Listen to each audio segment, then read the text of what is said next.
What's it mean to you to, especially this year, the kind of the whole, we talked about the whole comeback thing with your golf tournament, to have this camp this year? This is what I look forward to every year. Even last year, I wasn't feeling good at all, but the bottom line is you don't want to let the kids down. And I was going to be here no matter what. And I mean, as long as all the other guys that represent me are here, and they continue to coach the way I've tried to get them to do, everything's pretty good. I'm enjoying myself. Yesterday, I threw so much. I mean, Scott Birchfield from the Bills said he hasn't seen me throw that much since training camp, and that was almost 20 years ago, something like that. But yeah, my heart feels pretty good. I finally gained some weight. I'm feeling better, and thank the good Lord, I'm still here. What does it mean to you to have this turnout after 28 years? Wow, 28 years and having almost 600 kids.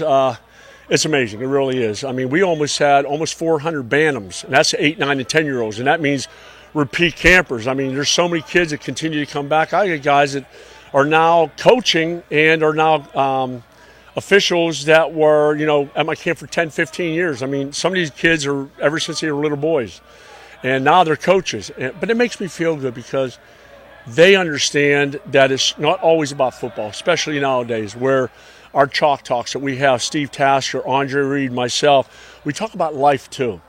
And in today's society and even in sports now, it's all about character.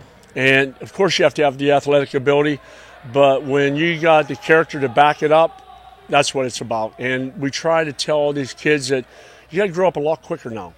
It's not like back when I was, you can get away with things when you're 16, 17 years old. Nowadays, you can't get away with things when you're 12 and 13. And, yeah, I feel sorry for them, but, hey, that's part of life. Jim, how different do you feel from last year? I remember you had to take naps in the trailer. And now, how different do you feel and better and more interaction does that allow you? Oh, awesome. I feel so much better. I mean, last year, I was doing it because I wanted to do it, but I really couldn't do it. This year, I want to do it, and I can do it. And, again, my arm is really sore today. But I feel good. I'm going to get back out there and do my thing again and enjoy myself. And the key is you want the kids to have fun. And I stress them, you know what? I want you to come here and get something out of the camp. I want you to enjoy yourself, number one. Number two is when you leave here, I want to make sure you leave with something, whether it's on the field or in the chalk talk. I guarantee you they'll get something out of the chalk talk because when Steve Tasker speaks, myself, Mike Masters, and, of course, Andre speak, they're going to listen. It's not always coming from dad now or mom. It's coming from a player who used to do it. Been there, done that. And I understand that because I was a kid growing up too, that when your father told you something, okay, Dad. But when you hear from somebody else, it's always better. I was very fortunate because we listened to my dad. Not all the time, but most of the time. And I think we turned out all right. Think about where your mind was 28 years ago when you started this thing to what it's become. Did you envision that this would have this kind of longevity when you first did it? And did you say, okay, when I'm long retired, this is still going to be something I'm going to do? Back then, I really probably didn't think of the long term. I thought of probably 10, 15 years. But I remember going to Jack Lambert football camp when I was in college and knowing that this is what I want to do someday. And, of course, my dreams were to be able to coach my own son here at my camp. And, unfortunately, we all know what happened there. But, no, you don't envision it being this long. But now, even after my 20th, I want to continue to do this forever. As long as I can continue going out there and being a part of it, I will do it. I see what it does. It's not just the kids, it's the parents being able to come out, watch their kid have fun, enjoy themselves. Some of the parents were at my camp and they have little kids now. So it's kind of interesting how it all goes full circle. Jim, lots of times guys retire, even the great ones, they don't have the greatest relationship with their organizations, but this organization here, to have this for you and what Andre's doing now with the team and Thurman and Steve, how much does that mean to you and all you guys? We didn't know. I mean, when it went from the Wilsons to the Pagulas, now are we going to still be a part of the organization? I know what I did as far as trying to get the right owner in here, and thank the good Lord that the Pagulas stepped up, and they are owners now, but they understand what the community is about. They understand that you can't forget about the past, and they don't. They know that what Thurman brings, what Steve Tasker brings, Darryl Talley, what we all bring to not only the Bills, but to the fans here is so much more than just your name. It's being a part of the community, and that's the way we have, and I love Buffalo. That's why I'm still here, and that's why every time I get a chance to mention Buffalo, the Buffalo Bills, I do because I love it, and I'm proud to say I'm a Buffalo Bill. You know, when you started this, obviously a lot of those campers could also watch you play and, Yeah. and were fans of yours as a player. So what's it like now when you've got generations of kids who have no really, I mean, they know, but they don't know? And how did, what, any anecdotes from that? Anybody ever say, or hey, my dad told me what a great, Oh, no. And some of them have told me that their dad has broken out the VHSs and put them on. I go, you still have a VHS? But, yeah, all these kids here were not here when they weren't even born yet. Right. And but their family, and we know about the Bills fans. I mean, the fathers, you know, you're going to tell your kids about the days that the Bills were going to the Super Bowl and how much fun it was. And when they left on Sunday from here, they knew their Mondays were going to be sunshiny, whether it was raining or snowing, they were going to be happy. But I feel that's what we're going to have coming up. I'm excited. And just to see all the campers out, I mean, almost 600 kids. I don't even know if we can fit any more out. We're trying to get the Bills to let us use the outside facility so we can have more kids, but right now we're settling for what we got. When Rex was hired, obviously a lot of excitement. You were in the magazine talking about it. Now it's been, you know, a little over a month or so. You saw OTA's minicamp. What do you like? What you see out there about the team, the staff, and the players? I love the defense. I like the offense. We'll see with the quarterback position. I've watched them all play. They all played very well. Right now, I could not pick one over the other. I really, and I'm saying that from my heart. I'm watching. I watch EJ. I see what he's all about. He's doing a good job. All of them are doing a good job. I haven't seen a lot of Sims yet, but the other three guys, Taylor, EJ, and of course Matt Castle, they all did a pretty good job. There's not one that outshined the other, so it's going to be open. But what more can you ask for? I mean, here's a new coach coming from San Francisco, new offense. Everybody starts out on ground zero. And there's not one guy ahead of the other. Now it's the best guy's going to win the job. What do you think about Greg Roman's offense? Ted Marchibroda, the K-Gun, obviously we know how exciting that was. But obviously he brings a little bit of a different wrinkle than what we've had the last few years here. Well, yeah, you got to do something. And I like what he did in San Francisco before. But the bottom line is what's the quarterback position all about? I mean, he's the guy that's going to pull the trigger, and he's the guy under the center that's all going to go around him. I mean, you look what we have. Offensive line looks pretty good. I mean, I watched them out there. They look, even though it's not pads, we'll find out in training camp. But when you get the weapons, Sammy Watkins and Percy Harvin, and I mean, I can go on. And in the backfield, you still have Freddie Jackson and McCoy now. I would love to be the quarterback in that, you know, with that all around. Oh, as a matter of fact, I did have that.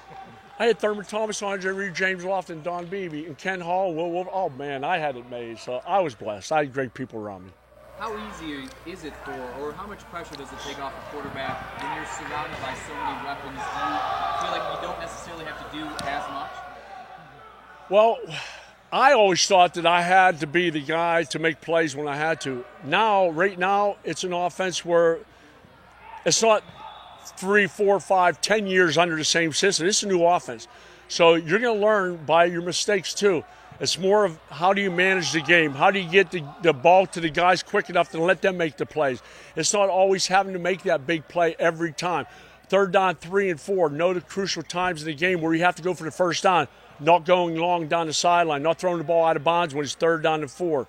You have to be smart with the football. You have to know, put your mind in the game. Know the down and distance. Of course, you always know that. But know when you have to get a first down. Know when you do a draw and you settle for a field goal in a part of a game where you need the momentum change. Points are better than nothing. And know when you're dropping back that you cannot afford to take a sack. And you just have to know the game inside and out. And I think these guys are all smart enough to do that. Time will only tell. Can the team make it to the playoffs? Oh, without With the mediocre quarterback. Mediocre? Yeah, I don't know how far they'll make it, though. I think they got a good enough team that a quarterback that is, you know, it's hard to say. That's an unfair question. Mediocre quarterback, I don't know. I mean, who knows? I mean, if our defense plays like the Chicago Bears and you have a guy that plays like Jim McMahon did, played solid, managed the game, I mean, there's all kinds of quarterbacks that have played well. They managed the game good. They won 1 or 2 games during the season. We'll be in the playoffs.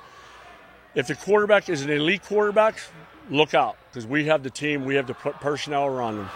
Jim, last year, Andre goes into the Hall finally. get another one of those guys in. We'd love to get Steve in, obviously, someday. But what's it mean now to see these guys finally all getting their recognition because you were one of the first? It was awesome. I mean, we all know that, and there's no doubt that we win a couple of those Super Bowls. You got Darryl Talley, you have Ken Hall, you have Steve Tasker. Steve will go in sooner than later, I think, because when more special teams, and I mean, good example, you listen to a coach talk. There's 3 phases of a team. There's offense, defense, and the kicking game. Every single time you hear a coach talk, why shouldn't a guy that is totally 100% dedicated to the special teams be nominated for the Hall of Fame? Steve Tasker will get in, and I just hope it's sooner than later. And specifically, Bill Polian. That's your job, too. Don't work out. Specifically, don't put pressure on. With Bill going in this summer, what's that mean to you, Jim, to see him and your history? Well, Bill Polian, his credentials speak for itself. 6-time Executive of the Year. But what people don't understand, or I shouldn't say understand, what people don't know is he not only was a great executive, but he was a great man. He was a guy where players could walk up and talk to him just like father and son.